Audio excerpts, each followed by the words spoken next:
As of 2020, there were some 270 million registered vehicles in the United States, each one adorned with a mandatory license plate, or two. And while plates appear standardized within states, when you zoom out to the whole country, the system gets, well, downright chaotic.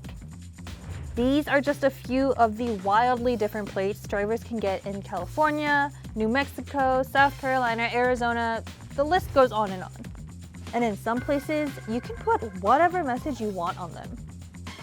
Now, let's compare them to their European counterparts. Plates vary by country, yet they look similar. And while that's certainly less visually interesting, it's a whole lot more effective. Back here in the States, our lack of license plate standardization can cause real headaches.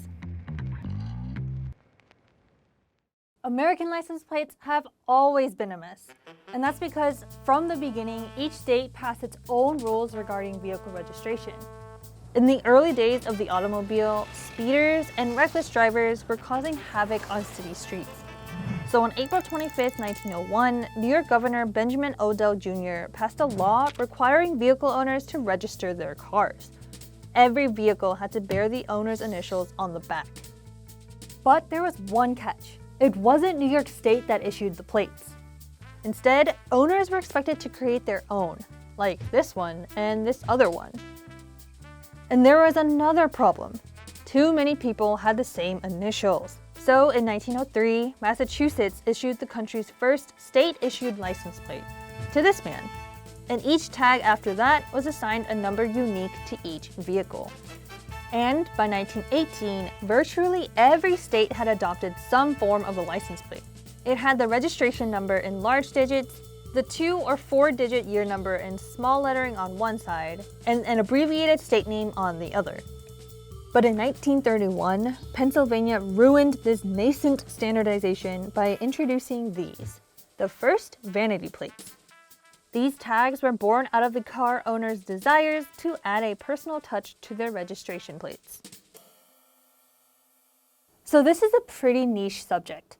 Luckily, I'm Ethan Kraft, and I tell you everything you need to know about license plates. I mean, his TikTok content speaks for itself. Ayo, collector check. I've been collecting license plates for my entire life. There are license plates for Dr. Pepper, Dolly Parton, cheeseburgers, watermelon, potatoes. The only real constant for US license plates is the size. Since 1956, all license plates in the US and Canada, as well as Mexico, have been 6 inches tall and 12 inches wide. Because before that, just like, with the design and the numbering systems, every state could kind of make their own license plate in whatever dimensions they wanted, which was just a nightmare for mostly automakers. In most states, the letters and numbers are usually sequential. So one license plate could have a combination that starts with AAA001, and the next plate would show AAA002, so on and so forth. But it's not that way in every state. Delaware, Oregon, a couple others issue them just randomly and recycle old registrations whenever they're kicked back to the DMV. Then there are vanity plates, which add a whole nother dimension to license plate customization. Most states say nothing offensive or vulgar or in poor taste. Generally, if you think, if you couldn't say it in front of a child, it's probably not allowed on a license plate.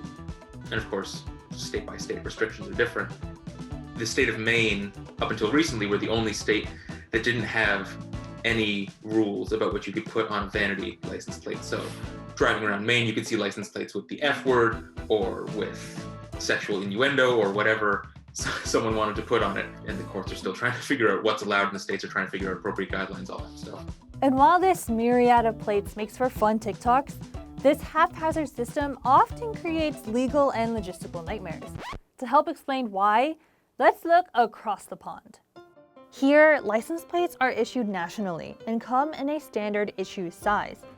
All European Union nations and the United Kingdom have this blue band with a letter that indicates the country the car is registered in. From here, there are little variations with the numbering and lettering schemes and stickers. I want to start with a quick lesson on how to read a modern German plate. The first two letters are a region code, and there are hundreds of these all over Germany, but because on this plate the first two letters are RS, we can easily tell that it was issued in the city of Remscheid. Then in the middle of every German license plate are 2 stickers. On the bottom is a validation sticker from one of Germany's 16 states, and in this case it's from Nordrhein-Westfalen. And on the top is a safety test seal, which is renewed every 2 or 3 years in Germany. And then the last section of the plate is just a random string of 2 letters and up to 4 numbers. US state and law enforcement officials say that the lack of standardization is a public safety concern. For example, Arizona currently offers 53 specialty plate designs, which about 1.8 million Arizona drivers use. This can pose a significant challenge when identifying a plate as from Arizona. So say someone steals a car with specialty Arizona plates and hightails it to Colorado. Police there would likely have difficulty identifying the car as being from Arizona. To make matters worse, several personalized American plates can technically feature the same letter number combination, just as long as the type of license plate is different. In New Hampshire, for instance, you can have a personalized license plate that says Moose. And if you have it on a standard license plate, you can also have Moose on a veteran license plate and a wildlife license plate, and repeat that letter and number combination as many times as you want, as long as it's on a different type of license plate.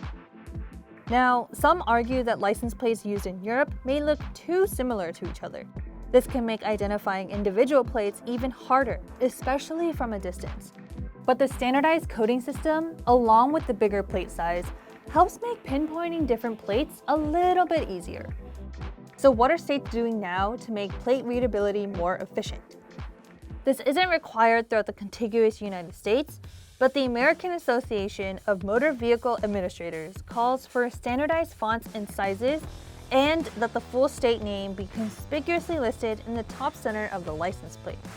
The former governor of Ohio signed a bill in 2013, allowing plates to be made out of material other than galvanized steel, which can rust and affect readability.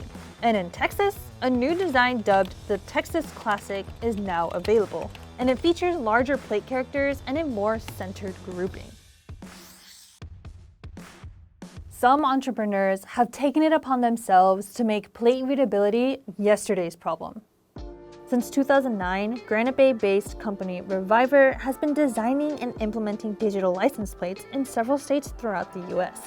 These are meant to make plates more standardized while still offering drivers flexibility in displaying personalized messages. California, Arizona, and Michigan have already legalized digital tags, and several other states like Florida and Texas look to be next. But this technology is still in its infancy, and there are some privacy concerns about smart plates that transmit and store personal data over the air. Not to mention, each one would set drivers back several $100s, plus a monthly service fee and installation costs. So for the near future, it looks like the traditional metal plates are here to stay.